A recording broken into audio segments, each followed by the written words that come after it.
días, Venezuela. Bienvenidos a Entrevista al Amanecer. Soy yo, Adrián, y la mañana de hoy estaré conversando con la doctora Eliana Cuárez. Ella es médico neumonólogo. Bienvenida, doctora, a Entrevista al Hola, Amanecer. muchas gracias por la invitación.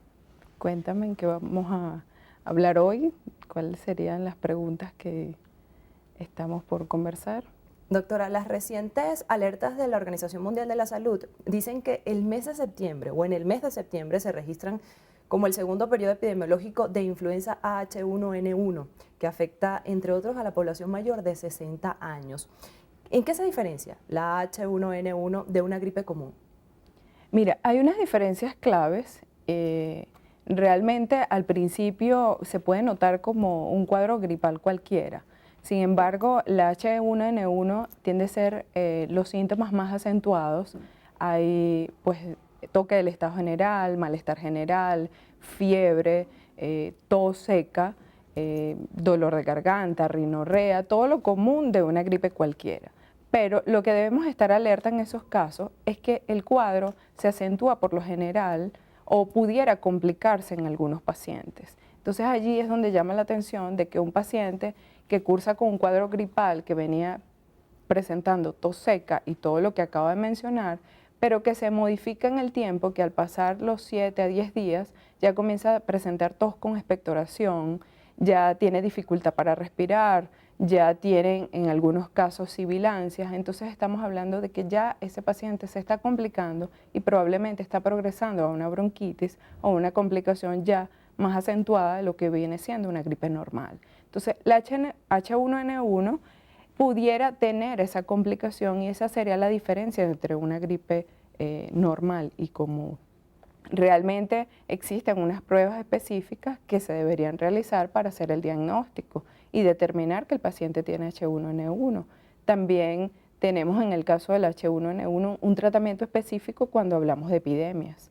Es distinto en cuanto a los cuadros gripales normal, que es otro tipo de influenza, porque en el caso de la influenza H1N1 es un serotipo que se está dando en esos casos, y en el caso de las gripes comunes es un tipo de serotipo distinto a esa que acabamos de mencionar.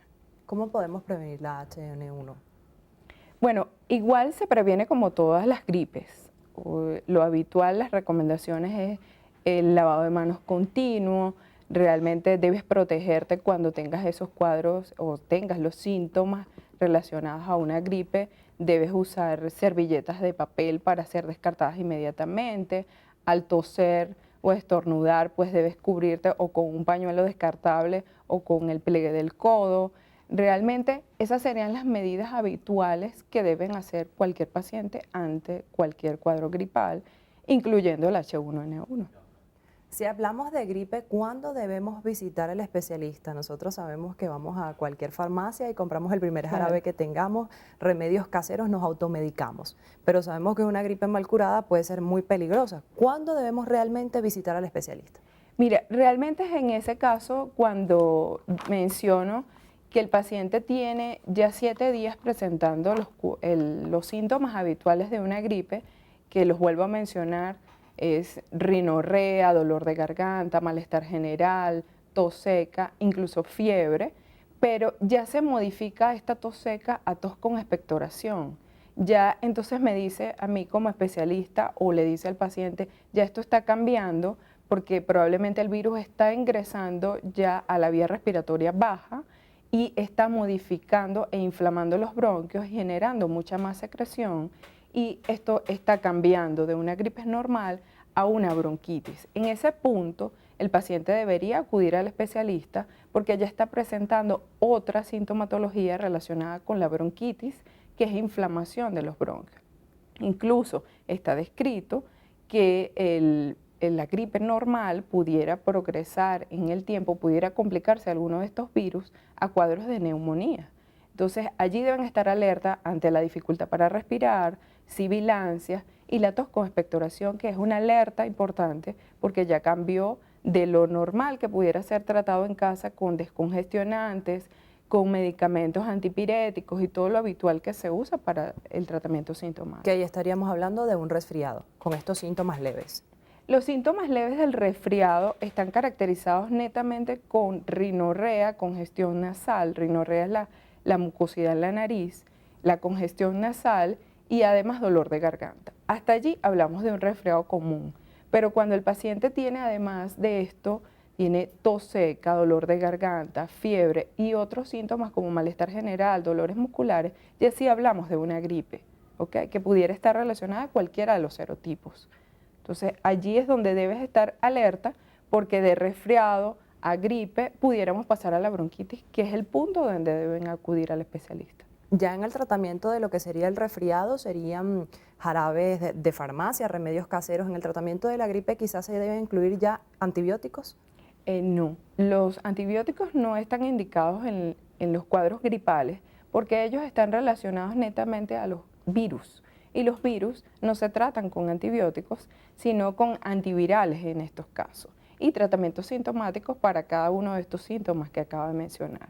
Pero si en el caso de progresar el cuadro a tos con expectoración, sibilantes, dificultad para respirar, el especialista considera en ese caso que el paciente ha tenido una sobreinfección por el largo o por la permanencia de los síntomas, entonces debe indicar algún antibiótico porque estamos hablando en este caso de una complicación con bacterias. ¿Quiénes serían las personas más propensas a contraer resfriados o gripe? Generalmente los más susceptibles son los pacientes con enfermedades respiratorias como asma, EPOC, incluso pacientes alérgicos. Ellos van a ser los más susceptibles, los pacientes de mayor edad y los de menor edad, los niños y las personas mayores van a estar mucho más susceptibles a contraer este tipo de enfermedades y es lo más frecuente que se ve en estos casos. ¿Consejos a las personas en casa para protegerse? Mira, el principal consejo que les doy es que realmente si tenemos a alguien en casa que tiene algún proceso gripal, el resto debe realmente protegerse y educar a esa persona que está tosiendo de la forma correcta que lo debe hacer, de que debe proteger su boca, su nariz, para que no realmente propague esta enfermedad al resto, con las medidas anterior mencionadas, como en el caso de lavarse las manos continuamente, cubrirse la boca y la nariz al estornudar, al toser. Esas serían las medidas porque esto se propaga rápidamente de persona a persona y por eso se generan estas epidemias casi anual que tenemos en algunos casos. Hay un tips que a mí me gusta muchísimo que es no toser y taparse las manos, sino taparse con lo que sería el codo, precisamente para evitar ese contacto con las manos que luego puedes tocar a otra persona y contagiarla. Esta sería la mejor manera de toser. Sí, de hecho es la más indicada. Toser colocando nuestra boca y nariz en el pliegue del codo es la manera más correcta porque no solo es tocar a otras personas, es tocar objetos que probablemente otras personas, como manillas de puertas, entre pasamanos, que otras personas van a tocar y luego van a colocar en sus fosas nasales o en su boca y van a ser transmitido el virus inmediatamente. Muchísimas gracias por acompañarnos en Entrevista al Amanecer, doctora. Bueno, muchísimas gracias a ti. Hasta luego.